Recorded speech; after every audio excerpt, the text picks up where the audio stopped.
ఏమిటమ్మా ఇది? ఇవాళ చైర్మన్ గారు వస్తారు, అందరూ అలర్ట్ గా ఉండాలని చెప్పానా? ఆఫీస్ టైంలో డాన్స్లు ఏమిటి? సారీ సార్, ఆయన వచ్చినప్పుడు చాలా అలర్ట్ గా ఉంటాను. ఆయన రావడం అయిపోయింది, నన్ను చడామడా వాయించేయడం అయిపోయింది.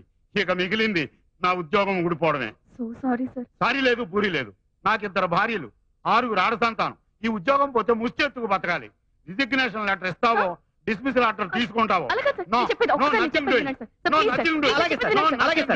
ఆయన అంత గట్టిగా కరుస్తుంటే అసలు విషయం ఏంటో చెప్పవే. ఒక ఆర్ఫనేజ్, అనాథాశ్రమం, ఉక్కు పచ్చలారని పిల్లలు,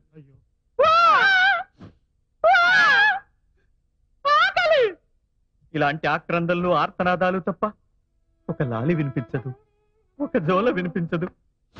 తుడుచుకోండి. ఆ పసికందుల్ని చీకటి గదుల్లో తలుచుకుంటే నా నరాలు పట్టు తప్పిపోతున్నాయి సార్. కూర్చోండి. కూర్చోండి సార్. అనాథాశ్రమం మెరుగుపరచాలని బెనిఫిట్ షో కోసం ఈ చిరంజీవి సౌభాగ్యవతి నడుం కట్టి ముందుకొచ్చింది. తనుండేది ఒకే ఒక్క గది. స్థలాభావం చేత మనది విశాల ప్రాంగణం కదా అని రిహార్సల్స్ చేసుకుంటుంది. తను చేసిన తప్పే, డిస్మిస్ చేసేయండి. చెయ్యదు. ఇంత మహత్తర కార్యక్రమం శుభప్రదం కావాలని కోరుకుంటూ నేను 500 రూపాయలు ఇస్తున్నాను. శుభం. భగవాన్, ఈ అనాథ పిల్లలకి నిన్ను నేను రావడం కొంచెం ఆలస్యం అయితే ఏమైపోయేది? ఇంత బ్రహ్మాండమైన యాక్టింగ్ చూసే అవకాశం పోయేది. నువ్వు ఎస్పీ బాలు గారి లాగా మంచి సింగర్వే కాదు, మంచి ఆర్టిస్ట్ అయిపోతావు. గొప్ప పేరు వచ్చేస్తుంది. అప్పుడు నేను నా పేరు మార్చేసుకుంటా. ఏమని మార్చుకుంటా? సావిత్రి గారని. ఎందుకో? ఎందుకు? అరే ఎందుకు లోపలికి వచ్చి చెప్పు, మనకెందుకు లోపలికి వచ్చి చెబుతా కదా. నువ్వు నేను అడిగిన డబ్బు తీసుకొచ్చిస్తేనే ఈ ఇంట్లో నీకు పుట్టగతులు. డబ్బులు ఏమని బ్యాంకులో మూసేస్తుంటే నేనెక్కడ తెచ్చేదే? తలుపు తీవే. ఇలాగే ఇక్కడ అరుస్తుంటే ముష్టో నరకని పిచ్చి కుక్కలు పైన పడి చంపేస్తాయా? అలా జరిగితే మంచిదే.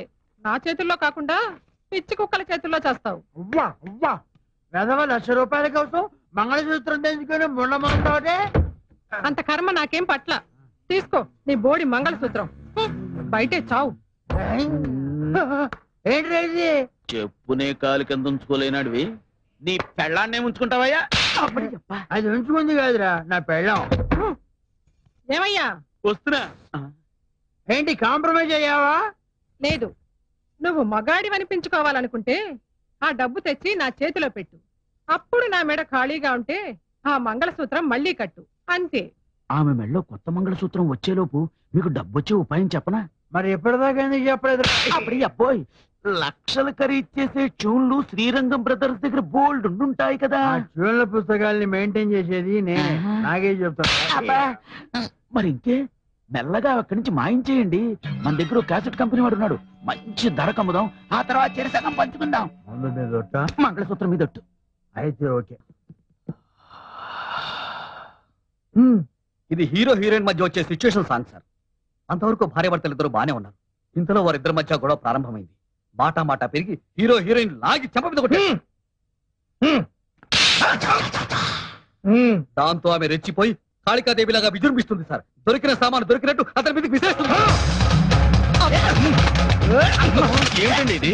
ముందుగా ఆ పాత్ర పొందే అనుభూతులన్నీ తానే అనుభవిస్తాడు. ఆ సన్నివేశాన్ని క్షుణ్ణంగా జీర్ణం చేసుకుంటాడు. ఆ తర్వాతే ట్యూన్ చేస్తాడు. అదన్నమాట ఆయన ప్రత్యేకత. అంత గొడవ జరగడానికి ఏమీ లేదు సార్. వడ్ల గింజలో బియ్యపు గింజ.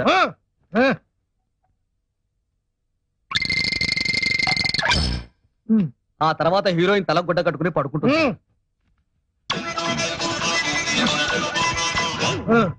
ఆమె ఫేస్ మీద కట్ చేస్తే కళ్ళ నిండా నీళ్లు సార్.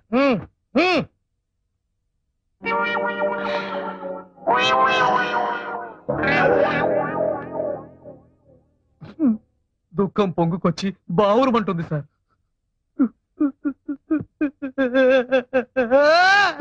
ఆ తర్వాత బ్యాక్గ్రౌండ్ సాంగ్ సార్.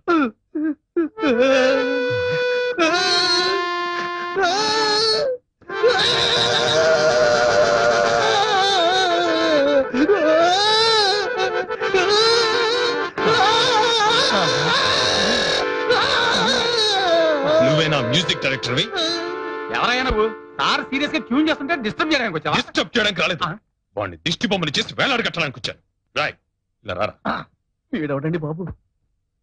ఏంట్రా అంతటి మహాపండితులు శాస్త్రీయ సంగీతంలో దిట్టలు వాళ్ళని కోరస్ గుంపులో నుంచోబెడతారు.